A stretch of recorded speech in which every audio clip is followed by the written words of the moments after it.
Hey, everybody. Welcome to our next guest speaker series for our MKT 355 sports selling and sales class.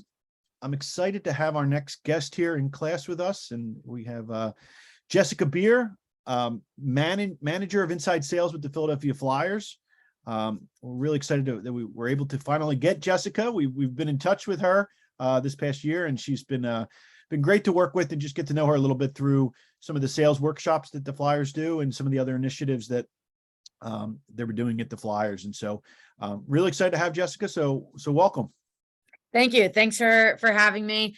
Hope everyone's having a nice Friday here. It's been we've been lucky to have some nice weather, which is funny because it doesn't feel like hockey season outside, but in the Wells Fargo Center, it's been buzzing. Has by show of hands, anyone been out to a Flyers game this season so far?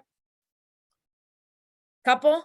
Awesome. So you guys have had the opportunity to see the new team that, young core that we put together, obviously first year under coach John Tortorella. So it's been really exciting. And that's reflected on the sales side of everything. For everyone's reference, we've been really busy here. On Wednesday, we actually went on sale. We kicked off for the 23-24 season. So we've been taking deposits, working really hard on that end. And we were able to finally turn those deposits into season tickets for our fans for next season. So really excited times. I'll just tell you a little bit about my background before we dive into everything. And please feel free to stop me whenever to ask questions. I want this to be, as interactive as possible. So as mentioned, I'm our inside sales manager here. Prior to getting started in the real world, I attended UConn, played lacrosse there. I'm actually from the Philly area, so grew up like 5 minutes from Villanova. So stayed in the Big East rivalry, went up to Connecticut, and then I studied sport management there. So there like your freshman year, you kind of figure out what you want to do. And then I applied for the sport management program my sophomore year. So for three years there, I was in that program. But along the way, I did a ton of internships. If there's anything I can say, like the more experience you all get, the better. It's not only like internships and jobs aren't to just find out what you want to do. It's also a good way of finding out, okay, maybe this isn't the best fit for me. But you won't know unless you give it a try. So while at school, I was a communications intern in the athletic department. I was marketing intern. I worked as an event operations intern for the Philadelphia Union during the summer. And, all of those internships had a little something in common, which was working with fans and working with people. So on the marketing side, I was handling all the promotions that were going on throughout games. The communication side, I was sending out, mass marketing emails and everything to our fan base. But what I really wanted to do was, give back to fans the same experience that I had growing up going to games. I'm sure everyone on this call has been to a sporting event in their life. Does everyone remember the exact score of every game they went to and who won or lost? And if you do, that's very impressive. So in ticket sales, we can't control the outcome of the game, but what you probably do remember about a lot of these games or sporting events that you've gone to are the memories that you created. So when I graduated, I really wanted to be able to provide fans the opportunity to create those memories that, they'll remember forever. So when I graduated, I kind of just took a chance, applied to an inside sales position down with Monumental Sports and Entertainment, which they owned at the time, like with the Wizards, Capitals, and the Mystics, a WNBA team, but they also owned two AFL teams, so the Valor and the Brigade. Obviously, AFL is not around anymore, but I had the opportunity to kind of sell across 5 different teams, which was really cool. And I'll get into like some similarities here with Comcast Spectacor and the Flyers. But I was selling tickets and really creating those experiences for fans. When I actually first started down in DC is when the Caps had won the Stanley Cup. So, those are scores and outcomes that fans will remember forever. But the average game that you go out to, you don't remember the game. So it's really all about creating that experience. So I was in inside sales there, then was promoted to a senior sales team. Unfortunately, due to COVID, sports shut down. But it actually opened up, an opportunity for me here with the Flyers, coming back home, working for the hometown team. So joined the membership sales team here for about a year. And then I always wanted to go the leadership path, just given, I had great leaders growing up showing me the way in ticket sales, and I wanted to be able to give back, to students and those that are coming right out of college and making their first splash into the sports industry. So I've been doing that now for 7-8 months, which is crazy. Time flies, and I've onboarded 5 classes now. So it's been busy, but the awesome thing about sales is there's always people coming in and out, because we bring in people and then we look to get them promoted to a senior sales team. So we're always backfilling those positions. That's kind of the overview of my background. I'll stop there in the event anyone has questions just on background or how I got to where I am today. Jess, I want to, because I know you've got a Flyers game tonight. Yeah. So what's a typical game day like for you? Yeah, so I'll give both sides as a rep and on my side. So game days are the best. They're so much fun. One thing that you guys will learn working in sports, there's no day is the same. Every day is different. So this morning, as I mentioned, we just went on sale. So the floor is buzzing right now, like, calling fans, getting them interested in next season. But so today, we're making calls. It's a normal day as of, up until 3:30, where you're making calls, answering a lot more inbound just because people have questions with their tickets.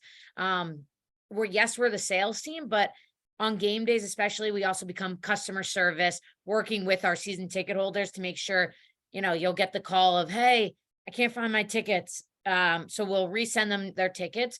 But on most game days, so we have, like tonight, we have a sales event. So what that is our reps are bringing out clients to meet with them face to face.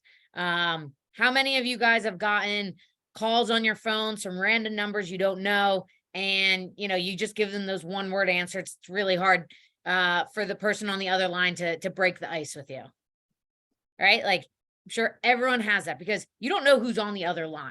So you're not going to give them any information. You don't know who they are. You don't know if to trust them. So the reason why we get people out face to face is because that brings that wall down, and it's that human interaction. And you as a sales rep really get to show your true personality. So all the reps are bringing out clients or prospects that have interest in next year's tickets. So what we do is we'll bring them in. If they already have tickets to the game, great. But if not, we'll provide them our personal tickets. And, you juice it up of like, hey, I just had 2 tickets come across my desk. More than happy to bring you out as my guest for tonight's game. You seem really interested. Would love to talk about this further. So come on out. We actually have an event going on pregame where, there'll be some light food and drink. And then myself or another leader will give a sales presentation. So we'll talk about, all the good things that we have going on for next season, why you should become a member today.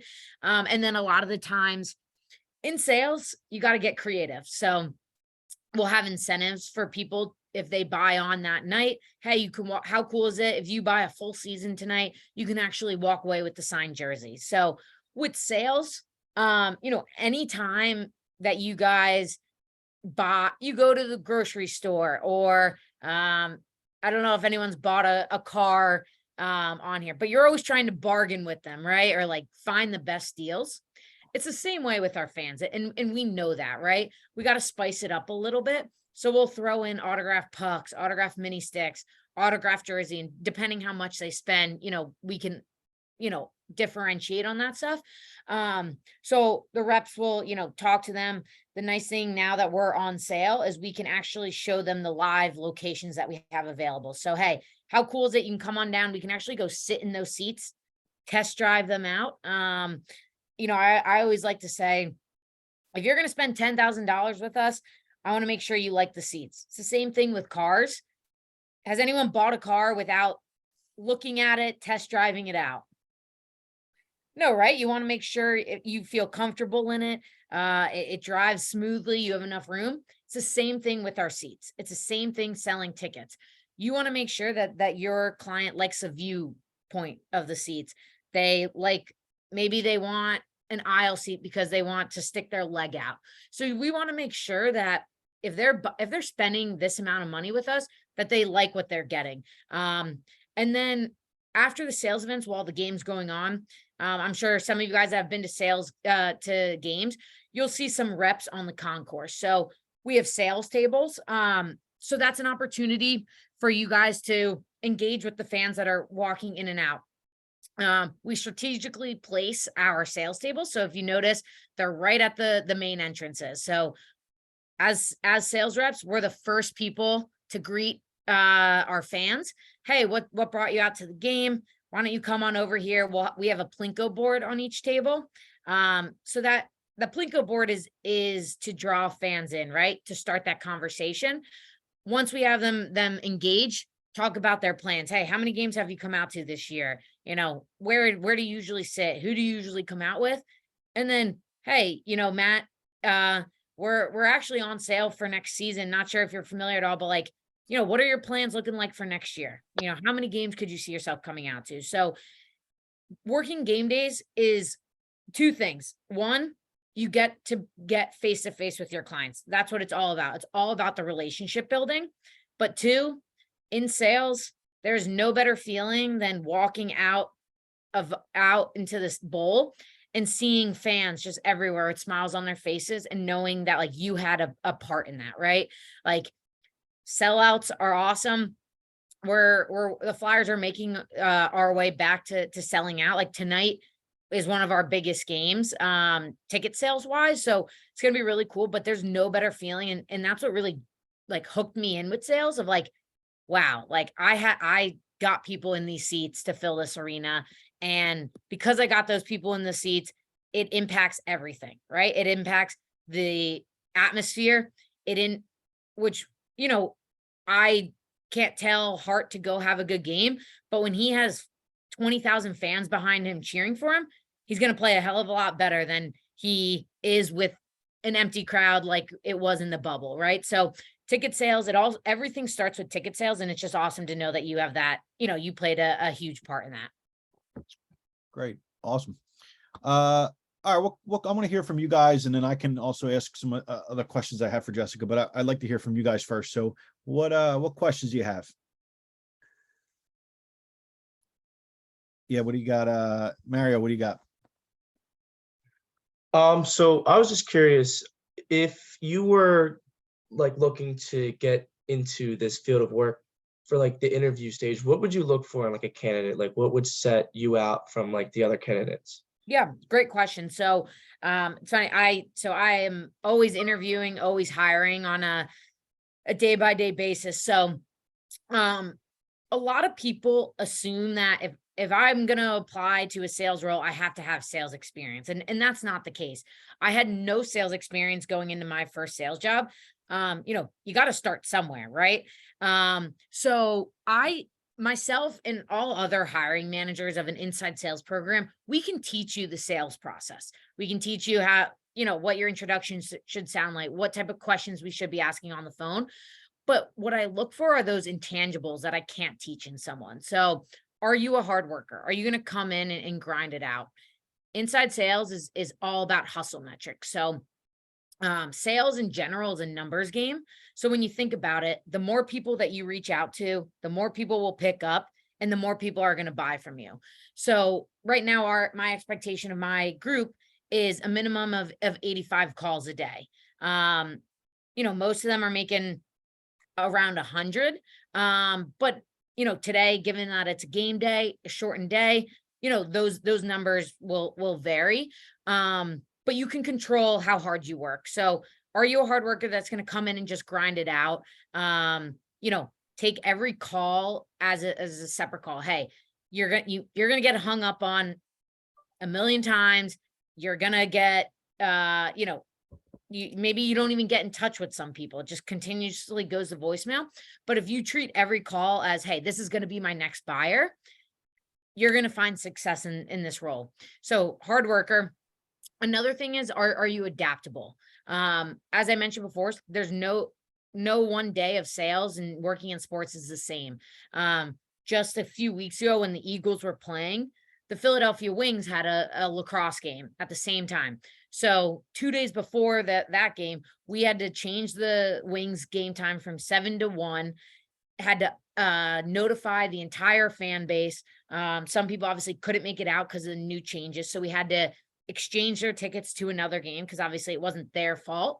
But we had to think on our feet and move really quickly. So are you adaptable and can you, you know, pivot on your feet? You know, there may be things where just on a normal day, something comes up and we need some extra hands. So, you know, are you ready to always help out? The other one, you know, are you a leader? Are you someone that's going to come in here and, you know, use your voice to lead, but as well, you know, through your actions and, you know, through leading by example. For reference, like my inside sales team at Max is 13 people, right? So when you join an inside sales team, you guys are all starting at the same level. How are you going to separate yourselves? How are you going to become that leader and step up when maybe we need some extra hands? Maybe I'm tied up in stuff. Are you someone that I can rely on to get this thing done in a timely manner and get it done right? Are you someone that's going to get to know the other leaders in the organization and the other team members? And then, you know, just positive attitude every day. Come in with a smile on your face. Sports, you work long hours, but at the end of the day, you got to remember you work in sports. Everyone wants to be in your position, right? Everyone wants to work in sports. It's a lot of fun, especially right now in Philadelphia, working for Philadelphia sports teams. There's no better time. Even though the Flyers aren't where the Eagles or Sixers or Phillies are, it falls onto us and the building is still buzzing. So those are some of the qualities I look for, but it's the intangibles that I can't teach because we can teach you the sales process and we'll do a ton of training. So don't feel like, hey, I don't have any sales experience. I'm not a good fit for this position. Thank you. Hey, Jess, Yeah. as a follow-up question to that, because I think that's great advice. How can a student demonstrate that they're hardworking, that they're adaptable during an interview? How do you know that someone possesses that quality? Is it something that they put on a resume and cover letter? Is it something they do during an interview? How do you sort of judge that?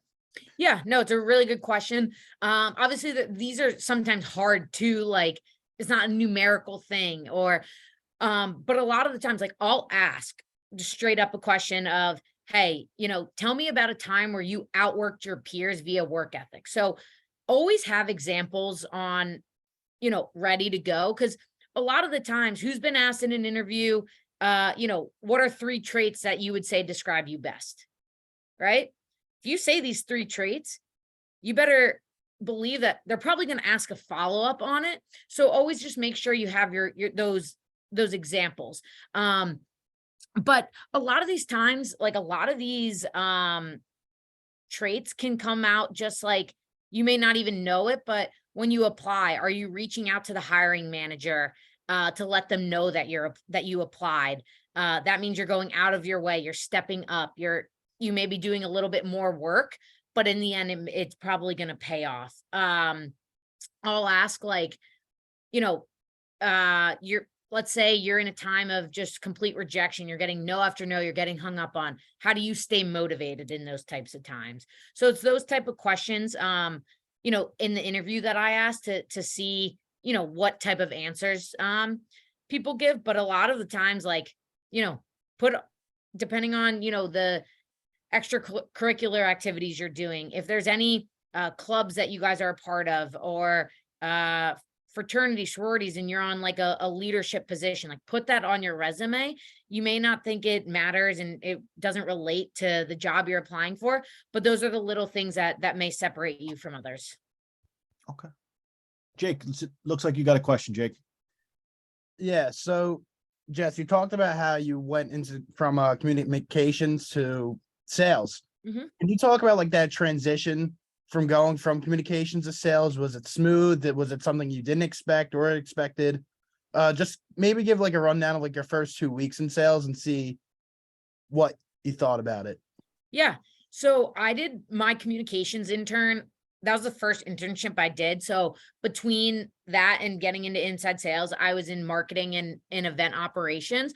But in communications, where it relates to sales is, you're on sales, you're on the phone all day, right? So you're always talking to people. So in communications, it really taught me how to craft emails appropriately. Like, hey, keep it condensed. What's important that I need to put on? Because with the communications internship, I was putting out, stats of games, recaps. So it really taught me how to formulate, emails professionally, how to talk to, not only fans, but to, my managers and bosses. Because those are things, those qualities that you learn are transferable to any position. But when I got into sales, it was an eye-opening experience, right? I had never sat on the phone for, from 9 to 5 making a ton of calls, right? But I'm a very outgoing person, and I like talking to people. So, that was a lot of fun. I would say one of the questions I asked in my interview about hey, how do you stay motivated in those times of complete rejection? Like, people always have an answer, but it's a lot easier said than done. Like, it is tough when you're on the phones for your first 2 weeks and no one has answered you, or, you have just gotten pickup and hangups. So some of that like is tough, but as soon as you get in a rhythm, you'll forget about it because there's thousands of fans that do want to talk to you. So it's going through those calls. You're going to have to go through them. But then once you get those people that want to talk to you, it's the best feeling ever. And again, we're not selling a car or a printer. We're selling an experience. So it's a lot easier coming from me when I don't think I could sell a car, but I could sell the experience of coming out to a sporting event because it's something that I grew up doing.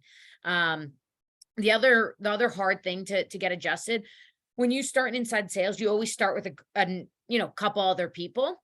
So it can be hard to not compare yourself to others.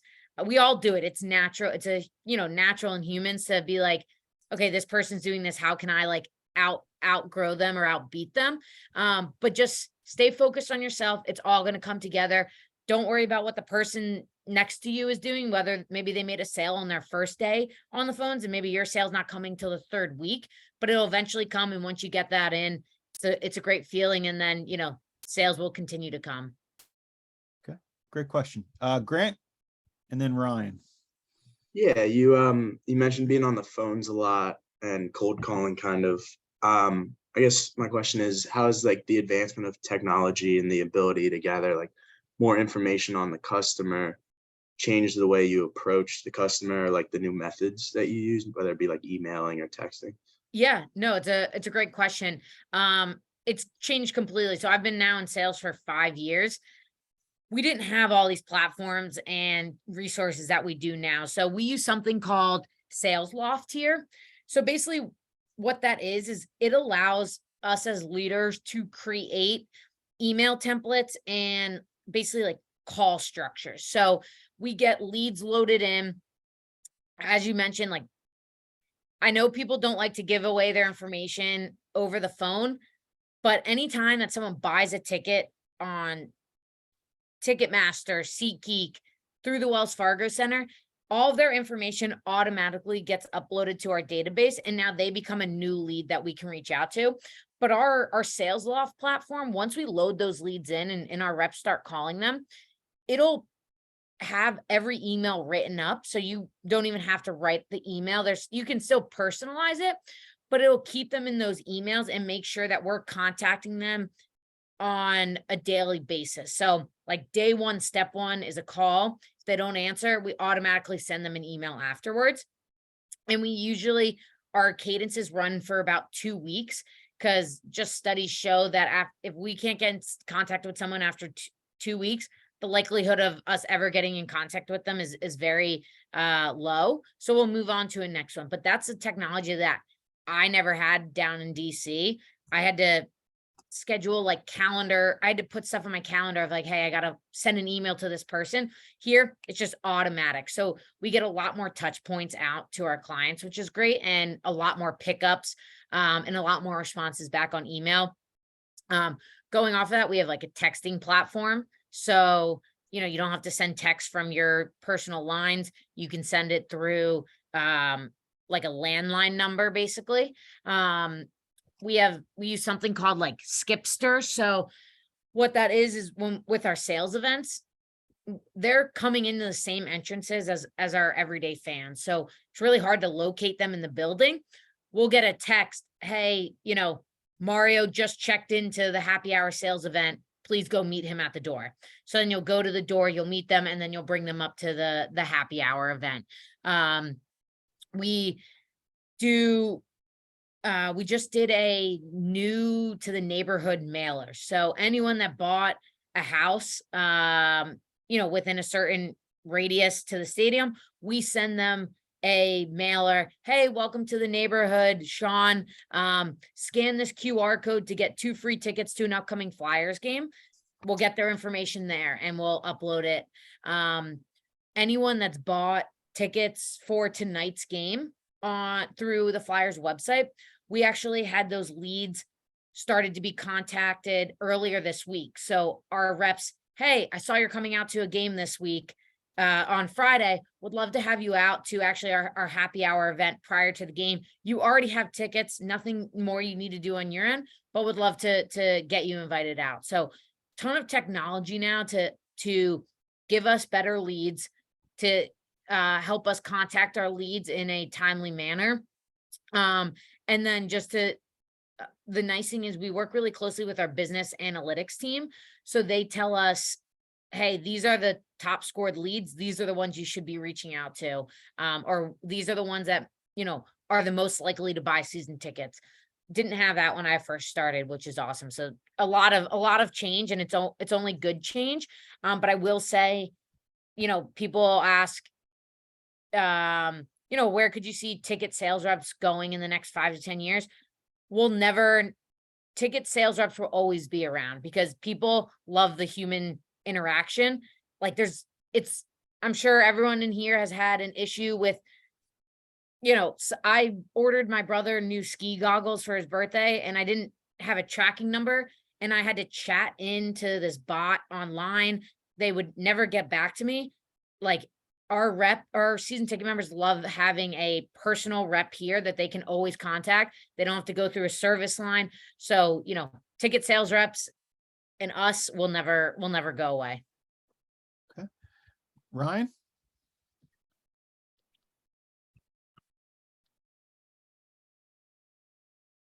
Ryan, you there? You got a question?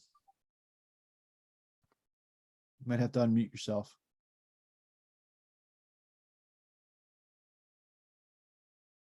Oh, his mic isn't working. All right. Yeah, you can ask in the chat. I have the chat up here.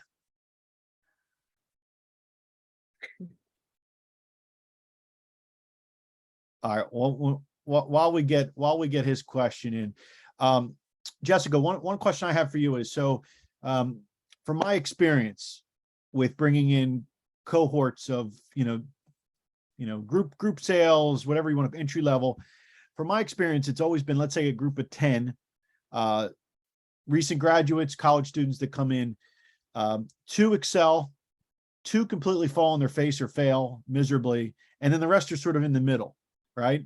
So I guess from your perspective, why did the 2 excel and why did the 2 fail? Cause I just never really quite understand it because they're all coming in at the same level of experience, same leads, you know what I mean? Like they're all kind of in this even playing field. So what is it about those two that succeed and what is it about those two that fail? You're talking about the sales reps, right? Yeah. Uh-huh. Yeah.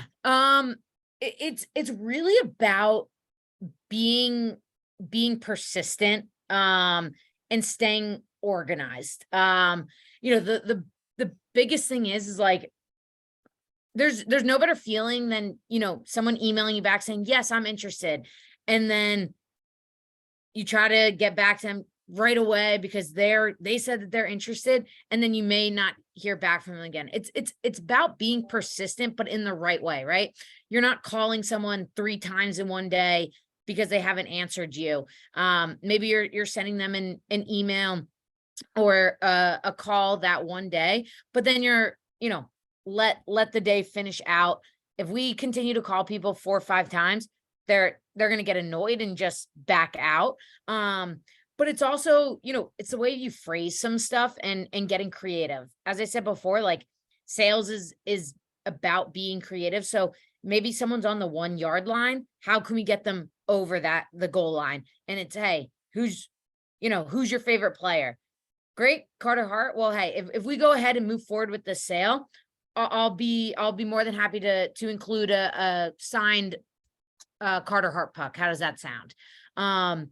But you know, being persistent, getting creative. But the other thing is like never being afraid to like ask questions. In inside sales, you're going to learn so much. Those that want to get better and want to continuously learn will separate themselves from the group, because if you find out something's not working, if we just keep doing it over and over again, it's not going to work. So what changes can we make? How can we learn and adapt to make a change and start seeing that success?